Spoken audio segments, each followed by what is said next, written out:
I've never seen a national media attack a player so bad, making a story about a player not being a team captain. Come on. Yeah, that whole team captain stuff just it's a ridiculous story at this point. It's people that are just overreacting to it. Look, you know what's developed with Tua, and it's weird, man. I know the Dolphins inquired about Watson. I get that. But I don't believe that. See, here's where I think it's been spun by the media, and they've spun it to a way to make it sexy for them so they can get clicks, they can get you pissed off, so that you click and you read just so you get even more pissed off, right? I believe you have an aggressive front office here in Miami. They're not going to just stand still and keep anybody around that keeps them average or helps them lose. No, no, no. If you're not helping them win, you're not going to be around. So I get all of that. But it's way too early to make any kind of determination on Tua right now, right? And overall, he had a pretty good rookie year. But it behooves you as a franchise that if a top 5 quarterback becomes available, you have to at least inquire. And I think that's what the Dolphins did because they're responsible. They wanted to inquire. And who knows? Maybe the Jets were inquiring, and then that's why. But now the Jets have their quarterback. The Patriots have their quarterback. And the Bills have their quarterback. Maybe the Dolphins are going to pull back a little bit now because they don't worry so much about the division going after the quarterback because people talked about the Jets. People talked about the Patriots being involved in this mix. Now they're probably out of it. And maybe the Dolphins were inquiring because they wanted to help raise the price for it to then raise it on those guys. But the Patriots aren't going to overpay for a guy. And I don't believe Chris Greer is going to overpay for a guy. The Jets will because the Jets are the Jets. And several other teams will give up Mike Lynn type of picks or Mike Ditka. For those of you that are too young, go see the Ricky Williams trade and the Herschel Walker trade so you can see the amount of picks that were available because Mike Ditka is an idiot and because Mike Lynn is an idiot. Okay?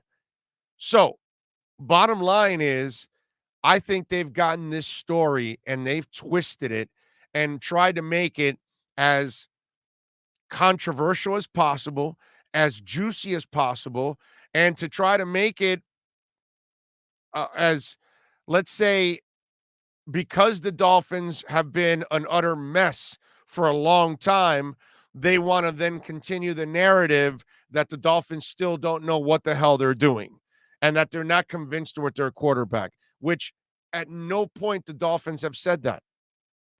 And we don't know why the Dolphins were actually involved in the whole Watson fiasco. We don't know. We don't know what their agenda is. Nobody talks to Greer and Flo. Those two guys don't talk to Adam Schefter and Ian Rappaport. They don't talk to any of our local guys here. They don't talk to any women across the country. They don't give Josina Anderson or Susie Colbert or anybody that works in the NFL, covering the NFL or whatever. They don't talk to a damn person. So none of them really know what the hell those two guys are thinking and what they're trying to do. But let's spin it like they're completely unhappy with the kid, even though they do everything to help the kid. Charlie Fry, Jalen Waddle, Will Fuller, everything. They've drafted a shitload of offensive linemen because they're trying to fix their offensive line. They're trying to do everything possible. They have said everything possible. The team even put Ohana on the damn Twitter page, which means family.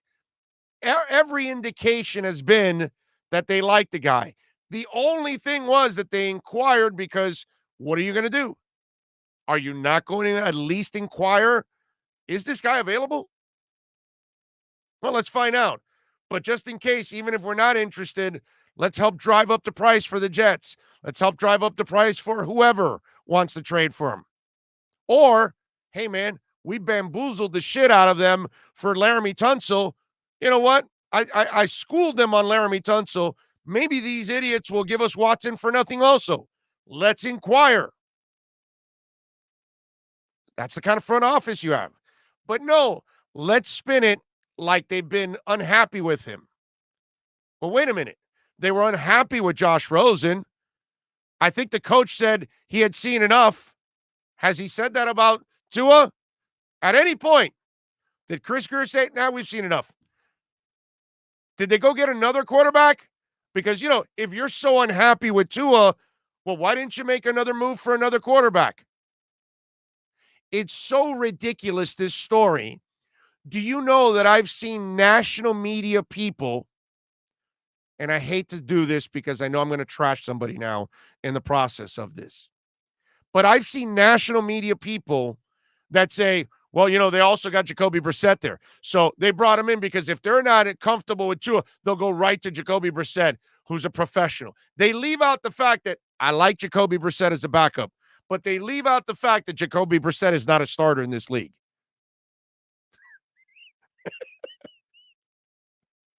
But no, let's spin it like, no, they got Brissett because just in case they're not happy with it. No, they didn't, dude. They got him because he's a backup. That's what Jacoby Brissett is. That's what he's always been. That's what he always will be. And there's nothing wrong with that. I would love to be a backup quarterback and make $4, $5, $7, $8, $9, $10 million a year because that's what backups are making. They're making good jingle.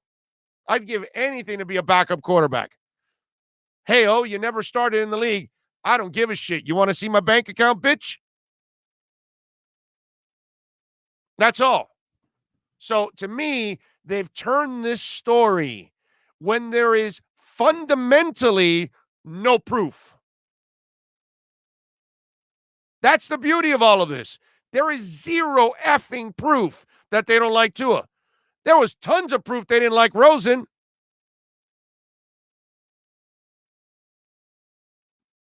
They did everything to keep Rosen away from starting. All they've done is they want Tua to play. They want Tua to be the starter. They put everything around Tua to help him, and they say all the right things about Tua. But yet, no, let's spin this shit. And that to me is what's gone on here. Yeah, dude, they inquired. Of course they inquired because they've got to be in the mix in everything. That's what people don't understand. You want to find out. Receiver becomes available. But wait a minute, you got Jalen Waddle and Will Fuller. I don't care. Are you kidding me? You're making this guy available? CeeDee Lamb's available? I got to inquire. Oh, they hate Will Fuller. They hate Jalen Waddle. No, dude. CeeDee Lamb became available. I just got to find out what is. What are you trading him for? What do you want for him? Same thing here. You're irresponsible. You drafted a quarterback that has an injury history just to kind of like if you're the Dolphin front office, you have to say, well, hey, we like Tua, but he has an injury history. So let's find out about Watson just in case. You don't want that? I want that. I'm good. I love Tua. The only concern I've ever had about Tua is injury. I'm not concerned if he can play. I know he can play. I know he can win. I know he can be a Super Bowl quarterback. I know he can be elite. You don't teach accuracy and ball placement and anticipation, ladies and gentlemen. I'm sorry. You don't teach it. You either have it or you don't have it. This is what's happened with this story. It's created its own legs and it's run in that direction when there is zero proof. Zero. That's the problem. That's what's gone on here the entire time.